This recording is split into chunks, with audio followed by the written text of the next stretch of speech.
Hi, I'm Dan from Hackmakers. Thank you everyone for joining us for the awards ceremony on this momentous occasion and for participating in Hackmakers' very first hackathon in collaboration with UNESCO and the United Nations Environment Programme, the World Innovation Day 2021 Global Hackathon. In this event, we had over 4,000 participants, mentors, and support staff join us from over 100 countries and 20 time zones worldwide. It is the most successful cross-national event we have ever run, and on behalf of our team at Hackmakers, I would like to express my appreciation to our lead sponsor, Oracle, and to all the participants and mentors for the shared positive experiences and learnings that we had over these weeks. We're really excited to distribute over 40,000 Australian dollars worth of prizes to our Fun Challenge winners, most recognised and valued mentors, and of course, the 6 finalists and winners of the Quality Education, Health and Wellbeing, and Economic Growth Challenge categories. Once again, we have an amazing lineup of speakers, which will finish off with our chairman, Steve Nouri, who will announce finalists and showcase the video presentations of the winners.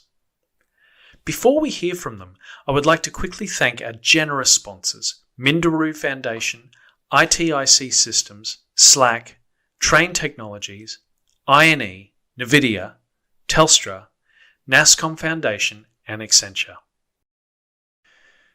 Please welcome Tim Watts, Member of Parliament, Shadow Assistant Minister for Cybersecurity and Communications. Tim has over 10 years of experience in the legal, tech and cross-cultural business sector, working across organisations such as Telstra and King & Wood Mallesons. He also serves on the Parliament's Joint Committee on Public Accounts and Audit and the House Standing Committee on Social Policy and Legal Affairs. Hi, I'm Tim Watts, the Shadow Assistant Minister for Cybersecurity. Thank you for inviting me to be a part of this wonderful program. And thank you to Hackmakers for organising this UN World Innovation Day hack. And thank you most of all to the participants in this hackathon. This hackathon is particularly important as we continue to battle the COVID-19 crisis around the world, which has changed the way we think about much of our society. We face a series of questions and challenges which, while we've made some changes on the fly out of necessity, have only just begun to be thought about with a long-term vision. Whether it's our approach to public health, ensuring that we're able to deliver healthcare outcomes in this new environment, or how we're able to continue delivering education online at all levels of society, something that's not easy, as anyone with school-aged children will tell you, or whether it's how we envisage the future of work in a post-COVID world. The answers are not easy. COVID-19 has given us a taste of how interdependent these essential services are and the cascading consequences for our society and economy when a part of this complex system is disrupted. Recently, we've seen an explosion in the number of hostile actors targeting essential services and the broader economy through ransomware attacks that seek to disrupt this complex system. In the last month, we've seen ransomware attacks on 2 hospitals in Brisbane, a secondary school in Geelong, and of course, the high-profile attack on the Nine network. This is a billion-dollar scourge that hangs over the head of our economy and our nation. Ransomware is a jobs and investment destroyer for Australia and the world at the worst possible time. It's a direct threat to one of the very goals that you're here to try and innovate against, Goal 4, which promotes sustained, inclusive and sustainable economic growth, full and productive employment, and decent work for all. It's not just a technical challenge. We need a whole of society response to tackling this scourge. Defending against this threat requires both innovative thinking and creativity to achieve the kind of structural changes we require to come out of this pandemic with the foundations of a more resilient society. And that's where all of you come in today. I know that the UN World Innovation Day hack can make a real contribution to the challenge before you. Australia is, after all, a nation of innovators. Some of the very innovations that we rely on around the world today were developed here in Australia, like Wi-Fi. We're talking about very complex and large challenges here, but ones that are critical to solve. It's a massive task, which will require lots of diverse thinking and perspectives. So I hope you get a lot out of participating in this event, and I'm looking forward to seeing what you can produce. Good luck. Please welcome Guillermo Ruiz, Global Head of Developer Relations at Oracle. Guillermo is responsible for Oracle's global advocacy program aimed to transform technological learning. With over 20 years of experience in the tech industry, he is also a technical writer and a conference speaker.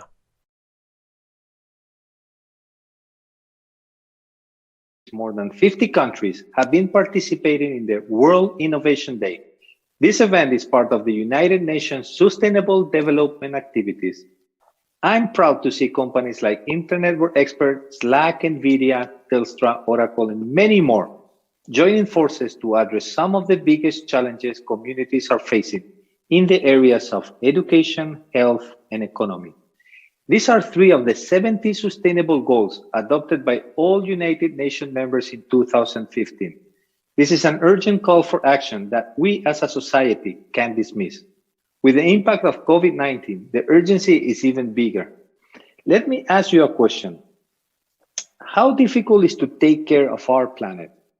The truth is that we don't know. However, we know that to destroy it is just a matter of a few hundred years, and we are already late. By 2050, we'll need to feed 2 billion more people. How can we do it without overwhelming the planet? If we are already in the race to combat climate change, how will this new situation impact our society? Will it accelerate our problems? These are some of the questions that we can resolve having the right information. So, how can technology help? Let's talk about bees. Bees are key for pollination. Bees pollinate 70% of the world's major food crops and 80% of all flowering plants.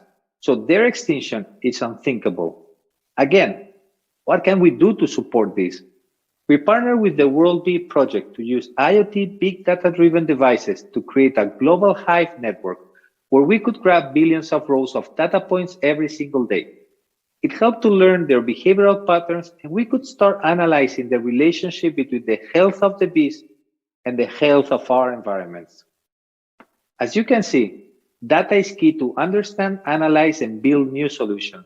But that's just one solution from a broader catalog that is required. This is why these kind of hackathons are a must today. What we've seen over the weekend has been really exciting. Students, researchers, corporate employees, freelance technologies, they were all working together to bring new ideas to life. We couldn't do this without our sponsors, our community and education partners. Thanks to all of you. And big thanks to Hackmakers, the guys behind the scenes in charge of connecting all the dots. The team is amazing. Hope you had fun and see you in the next challenge.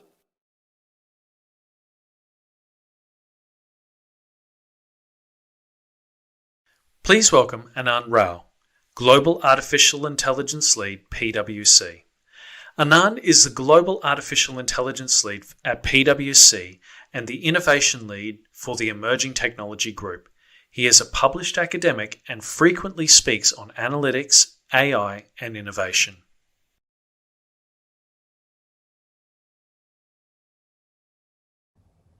Good morning, good afternoon, good evening. Welcome to this talk on the role of AI in health and well-being. My name is Anand Rao. I'm the Global AI Lead for PwC. I've been in the AI area for almost 30 plus years, and the area that I'm really passionate about is how AI can be applied for the common good of everyone. And that's something that both PwC and I have been very much involved in. And today I wanted to pick just one of the sustainable development goals around health and well-being. We cannot talk much about health and well-being without considering what has happened over the past year and a half. So COVID-19 has impacted everyone around the globe. Talk a little bit about how we are applying AI to look at COVID-19 disease progression and the impact it has had. And then take a little bit broader approach in looking at AI within healthcare. First and foremost, the COVID-19, how we have approached the entire move around developing AI solutions for the COVID-19 disease progression as well as how it has impacted. So we've typically taken a systems level view where the disease progression, as you see, is on the left-hand side is one element, but it has also been very much how governments have intervened in this process and how citizens have behaved. All of them have impacted each other and obviously impacted the economy. So we have looked at this much more macro level approach on how all of these factors work together. And that has had an influence across all industry sectors across the globe around the demand and supply and the safety of the workforce and the customer. So we bring all of these things together.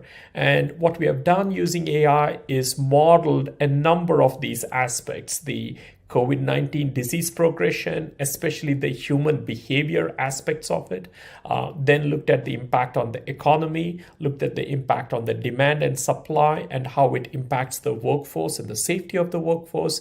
And in some cases in the healthcare area, we've gone into actuarial risk calculations and the impact assessment across the board for specific insurance companies or for hospitals or pharma clients. So from that broad view, wanted to dig deeper into very specifically how we have done this COVID-19 spread model. Everyone is familiar with these curves, and this is something that we have done very much at a zip code level or at a county level, I should say, within US. And we have done both a point in time as well as how the disease progression happens, fitting curves with historical data on whatever happened, as well as looking forward, very much looking at a specific geography or a zip code level. And this is a computationally intensive task, and we have used this type of modeling called digital twin modeling or agent-based modeling. And that's how we have tried to model not just the progression of the disease, but also how the human behavior has been to the disease in terms of wearing masks and social separation, the social distancing, all of the different factors. And that gives a very powerful way of looking at the system. So all of this is with respect to COVID-19, and the models are very sophisticated. And one of the things that we have seen AI do is speed up the turnaround time for building some of these models, given the urgency of the situation, and also to be able to work when there is very little data based on domain information. So those are some of the things that we have gotten out as a result of COVID-19 with respect to AI. Now I want to shift a little bit into the broader picture as we look at AI in healthcare with or without COVID-19. One of the things that we had embarked a few years back is the whole notion around personalized health. So no longer thinking in terms of averages, but looking at very specific individuals. And there have been a number of data sources across the world where you can start looking at individual health, socio-demographic, economic behavior. And the type of modeling that we are using is very much that agent-based modeling or a digital twin modeling of individual consumers. And this is really a moonshot approach of going and modeling the physiology of a human being with a significant group and significant investment over the past 6 years. And as a result of that, what we have developed is this notion of a future cast, how you can take an individual and project their life into the future across various aspects and various diseases, whether it is diabetes, hypertension, or a number of other diseases, but also start looking at what actions can individuals take so that they can change the curve of the future and be able to get into a better diet, better exercise, better regimen. So what we are doing here is combining the mind and the body. We have something called a behavior predictor, which looks at the behaviors of people at individual zip code or state level, and then model the physiology of systems. So both the thinking of how humans react to some of the interventions and also how the body reacts to some of those. So if you model these into a system, and that's what you get in terms of this future cast body logical system, where on the left hand side you have a number of measures in terms of sleep, exercise, dietary thing, And on the right-hand side, you have various vital health statistics, and you can move the curve based on your exercise and drug intake, compliance, and a number of other things. So this is what the system provides, is a very individualized way of looking into the future. And that is going to be very revolutionary. And what we are doing here is modeling both the physiology using a number of mechanistic systems, circulatory, digestive, respiratory systems, all are being modeled in the digital side. And we're also modeling the behaviors of people and the choices that they make. And so they can see the direct impact of following a certain dietary regimen or exercise regimen. This, we believe, is going to fundamentally change the way people look and behave. And coming back to the health and well-being, tools like this, where we've just taken a couple of examples here, really first of its kind of tools, which are revolutionary and very highly personalized to individuals. Given the data that is now available, we can start building some of these things. So the mantra that we have is to see the tomorrow so that you can act today. So you can't predict the future, but you can be better prepared for it. And that's what we want as it relates to the AI in healthcare and how we can impact the health and well-being objectives of the Sustainable Development Goals. So with that, I wanted to thank all of you. So there are a number of material, and these are my contact details and blog site where you can find more information. Thank you very much. Please welcome Liz Forsyth, Global Industry Lead, Infrastructure, Government and Healthcare, KPMG Australia. Liz is the Global Industry Lead, Infrastructure, Government and Healthcare at KPMG Australia. She graduated from the University of New South Wales with a Bachelor's in Social Work. Hi, my name's Liz Forsyth and I'm KPMG's Global Lead for Infrastructure, Government and Healthcare. We're very proud to be associated with this event, and I congratulate all of you for devoting your time, talents and energies to developing solutions that will help the most vulnerable amongst us. The last year has reinforced the criticality of the SDG for improving health and well-being for all global citizens. It's also demonstrated that we have still a long way to go in achieving our aims. Across the world, health and human service organisations are also being asked to serve increasing numbers of people with budgets under growing pressure, and supply chains have been tested to their limits as a consequence of the pandemic. Technology and innovation can be a critical enabler for overcoming all of these challenges. There are many examples out there, but I'd just like to name a few. In the city of Helsinki, local government provides remote in-home aged care through user-friendly tablet devices for citizens. Babylon Health, a UK-founded app, is being used to deliver virtual care in Rwanda using mobile phones. And our own US practice is working with the Morehouse School of Medicine to provide a community-based digital solution for underserved communities as a consequence of the pandemic. Today has been a chance to take this thinking to the next level. I can't wait to see where you take your ideas, and all of us at KPMG look forward to working with you in making them a reality. Thanks for being involved. Please welcome Vanessa Mazzei, National President, Young Professionals at United Nations. Vanessa is a CSR and corporate philanthropy professional. She is the National President, Young Professionals at United Nations Association of Australia. She is also the Foundation Manager at Genesis Care.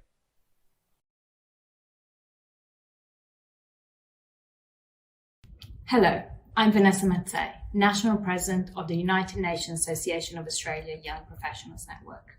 I'm honoured to be part of this World Creativity and Innovation Day hackathon. It truly exemplifies what we can achieve through global multilateral collaboration. Creativity and innovation are driving forces improving our lives, and there is no doubt that they are essential to achieving the 17 Sustainable Development Goals set by the member states of the United Nations. In these unprecedented times, we can seize the opportunity to build back better and to fix a course for our goals as a global community. The United Nations Association of Australia is one of over 100 national UN associations, We work to engage, educate, and inspire local communities on the UN's work. Our shared purpose is to create a safer, fairer, and more sustainable world. As a peak body for promoting the UN in Australia, the UNAA supports human rights for all peoples. We work to reduce inequalities, protect the environment, and actively promote peaceful and inclusive societies. And through initiatives like our recent Sustainable Partnerships Forum, empower Australians to implement and revitalise partnerships across society to achieve the Sustainable Development Goals by 2030. The pandemic has shown us more than ever how our global systems are inextricably linked. We can see that collaboration in record times towards shared objectives is actually possible, achievable, and necessary. The SDGs are a roadmap for the recovery, but they are also the only agenda which will allow us to thrive into the future. An apt and common definition of innovation is that of fresh thinking that creates value. And I would add that the inclusive nature of innovation is what makes it so effective. Innovation comes in all shapes and sizes, which means that there are infinite ways for each and every one of us to contribute. When we set out to innovate to achieve the SDGs, it's key that our thinking is guided by purpose. We need to engage ourselves and others on the why, and not only on the how, to ensure projects are fit for purpose. Goal number 4, quality education, is at the core of what we do at the UNAA. By building awareness, promoting learning opportunities, and developing the skills of Australians interested in furthering the UN's mission and the SDGs, we connect like-minded individuals in working towards shared objectives. We know that education has a multiplier effect on families and communities, and that specifically educating women means breaking cycles of educational disadvantage. Reimagining education with technology to close the digital divide, reforming the education system to integrate teaching on the SDGs, and breaking cycles of learning inequalities will allow self-determination and greater economic independence, which in turn creates ripple effects through society. For this World Creativity and Innovation Day, we celebrate being amongst a network of passionate individuals and organizations from all over the world, who are using innovative, transformative thinking through technology to provide solutions to the SDG effort. Thank you for bringing your minds and hearts to this important initiative, and thank you for placing yourselves as champions of sustainable development. If you're looking for a place to pursue that champion role, please join us at the UNAA and UNAA Young Professionals Network. Thank you. And finally, to announce the challenge category winners, Steve Nouri, Head of Data Science and AI, ACS. Steve Nouri is a data science leader who has evolved the way people look at AI and innovations. He is an entrepreneur, author, academic, and technical manager by profession. It's my absolute pleasure to announce the winners of the UN World Innovation Day Hackathon 2021 in collaboration with UNEP and UNESCO. First of all, I would like to thank all the lead judges across the globe who helped us to deliver these results. Dr. Ian Opperman, David Jensen, Saeed Tasbih Sazan, Sami Yalovic, Sasha Rubel, Sherry Ryan, Rasha Hassanin, Adrian Turner, and Jason Blackman. Last but not least, many thanks to the Hackmakers team for the hard work that they put together with the sponsors and partners in the last couple of weeks that made these hackathons a huge success. Without further ado, starting with honorable mentions. Well done, Team Titans, Team Upteam, and Team Apex.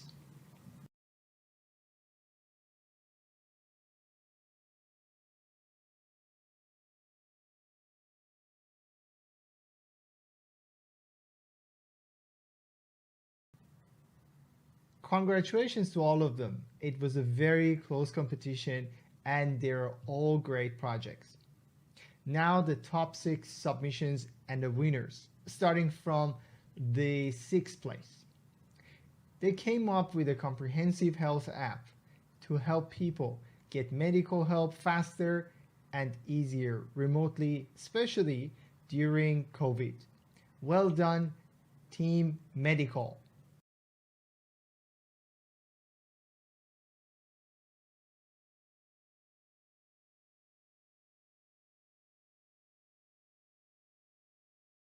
Next, their homepage. Users display many of the health service features offered by application, as well as profile or other support features. Next, their hospital. The user display health service found in the online hospital based on medical application.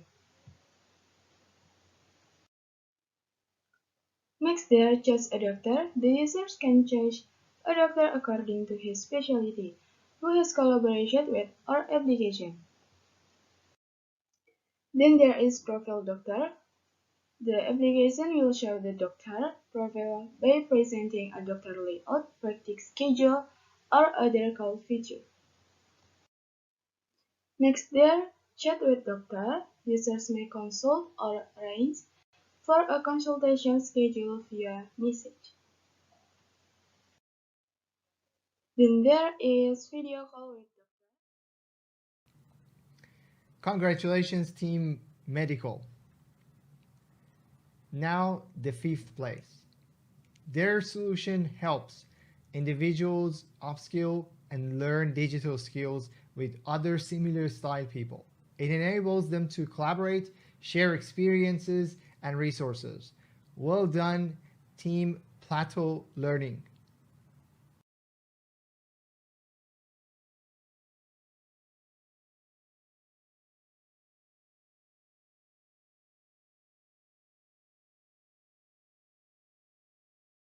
Who doesn't love a cute avatar that grows and evolves to visually represent and mirror her journey, growing and progress, and her growing journey and progression? But it's not just Mama Chan who wants to learn new skills. It's people from across the world. When Mama Chan completes her course, a course will be provided to someone who wouldn't be able to afford it otherwise. Those who can pay will also be encouraged to pay it forward so that others, like people in developing countries who cannot pay, can have an equal opportunity to learn new skills. This will make our platform accessible to more people.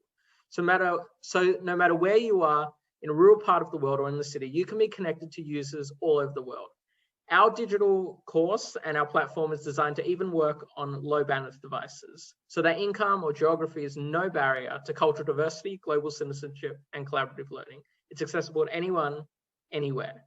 By yourself, you might feel overwhelmed by the modern changes. Together with Education Powers, we can equip ourselves with the skills of the future.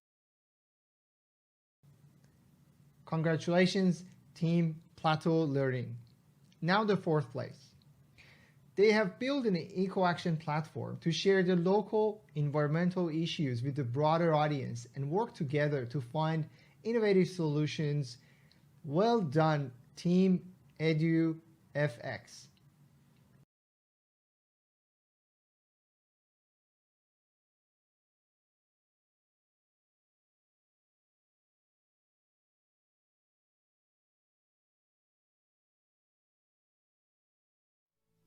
Meet our global team working for a better world.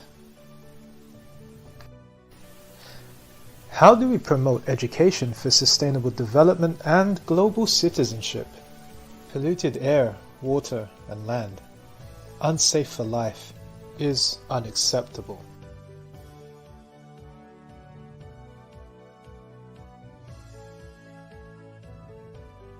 Here at EduFX, we created Eco-Action. Use Eco-Action to find solutions to environmental problems with its inbuilt, innovative search bar. Just fill out the quick and easy form with details of the environmental problem, and rest assured that your anonymity is guaranteed if you need it. Once you've filled out the quick form, you'll see suggested solutions based on the nature of your problem.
Congratulations, Team EduFX.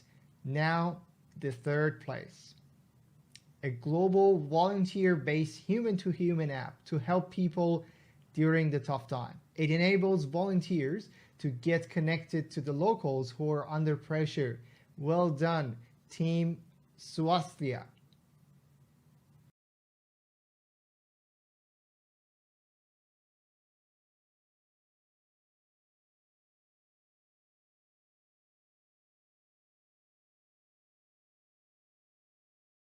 The Local Angel application will provide people with the first ever global volunteer-based human-to-human community building application. The application will connect locally based, registered, and officially vetted professional and lay community members with people in need of help. It will achieve this through the use of mobile-based Apex applications that link up with an Oracle database. Data will be captured for application and service improvements.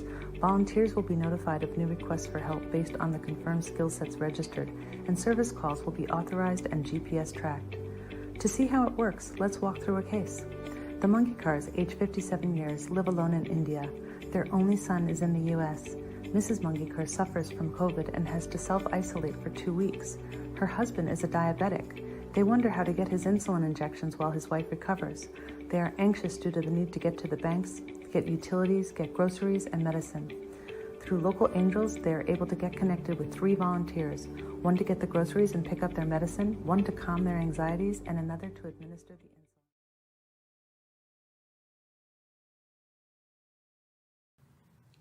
Congratulations, Team Swasthya. Now the runner-up. They developed a signed language learning app with the help of 3D augmented reality and also gamified the learning. Well done, Team Sign Hands.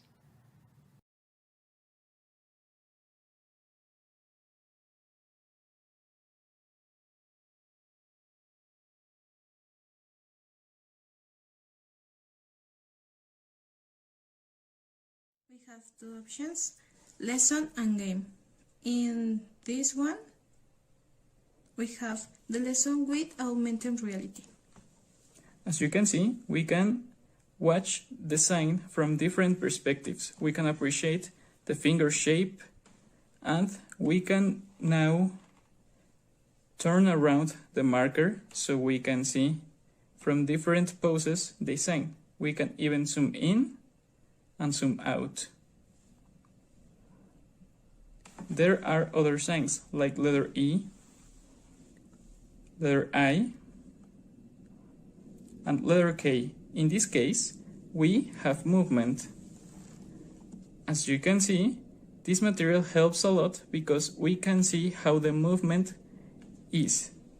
In traditional material, we only have arrows that indicates us how the movement should be done. But right now, we can even zoom in.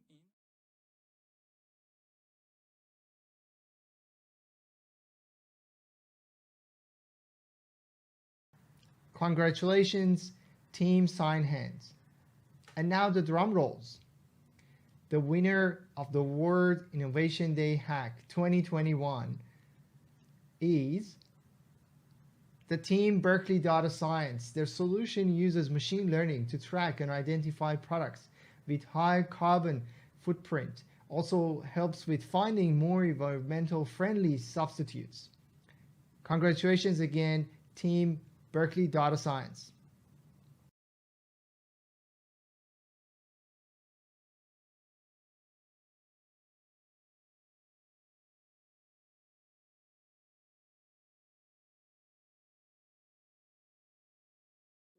Carby. Our hackathon concept is to augment the decision-making process with an easy-to-use tool that works seamlessly with consumer behavior and life integration.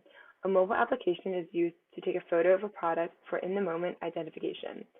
We feel it helps consumers make a more informed green buying decision, allowing them to feel confident they're doing their part to reduce global warming. We feel that it could incentivize brands to report carbon footprint for their products and further incentivize them to reduce the emissions from producing their products. To see our solution in action, we'd like to show you our working demo set up on Oracle. Hello and welcome to this demonstration of Carby. Let's analyze a few of these products. This one has a fairly high carbon footprint. There may be some other options for us to choose from. Indeed, there are a few additional options. They look compelling. Let's go find some more. A search for some chocolate. Congratulations, team sign hands. And now the drum rolls.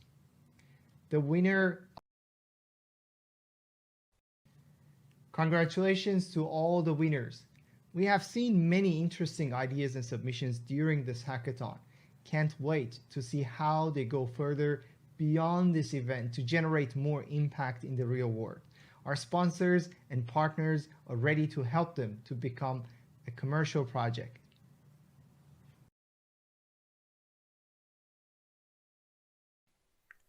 Before we go, we would like to congratulate the winners of the survey draw and the Fun Challenge winners. The winner of the Get Creative Challenge was Team Impetus. It was great to hear your enthusiasm as you spoke about your team.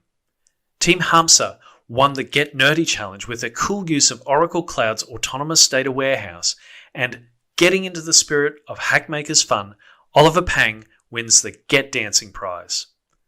Each team has won $250 Australian dollars worth of prizes, and Oliver wins $100 Australian from our generous sponsors. We hope you have been inspired by some of the amazing teams and solutions. Thank you again to our participants, mentors, and lead mentors. You are the hackers and makers that make this organisation tick.